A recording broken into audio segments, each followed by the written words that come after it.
দায়িত্ব নেবেন ডক্টর ইউনূস। ইউনূস সেন্টারের পক্ষ থেকে গতকাল গণমাধ্যমকে জানানো হয়েছে, মোহাম্মদ ইউনূস অন্তর্বর্তীকালীন সরকারের দায়িত্ব নেবেন। ডক্টর ইউনূস বিসিবিকে বলেন, যে শিক্ষার্থীরা এত ত্যাগ স্বীকার করেছেন, তারা যখন এই কঠিন সময়ে আমাকে এগিয়ে আসার অনুরোধ করেছেন, তাহলে আমি তা কিভাবে প্রত্যাখ্যান করি। ডক্টর ইউনূস বর্তমানে ফ্রান্সের রাজধানী প্যারিসে আছেন। আজ কিংবা আগামীকাল তিনি দেশে ফিরবেন বলে জানা গেছে। এরপর তিনি অন্তর্বর্তীকালীন সরকারের প্রধানের দায়িত্ব নিতে পারেন। তবে সরকারের অন্য উপদেষ্টারাও এই সঙ্গে দায়িত্ব নেবেন, নাকি পরে দায়িত্ব নেবেন তা এখনও চূড়ান্ত হয়নি।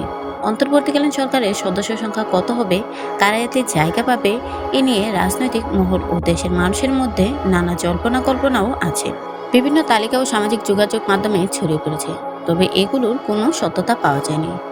বিভিন্ন দলের নেতারা বলছেন, ডক্টর মোহাম্মদ ইউনূস যেহেতু সরকার প্রধানের দায়িত্ব নেবেন, ফলে সরকারের আর কারা থাকবে সে ব্যাপারে তার মতামতও প্রয়োজন হবে। এক্ষেত্রে কোটা সংস্কার আন্দোলনের সমন্বয়কদের বিশেষ ভূমিকা থাকবে বলেও আলোচনা আছে। গুরুত্ব পেতে পারে সেনাবাহিনীর মতামতও।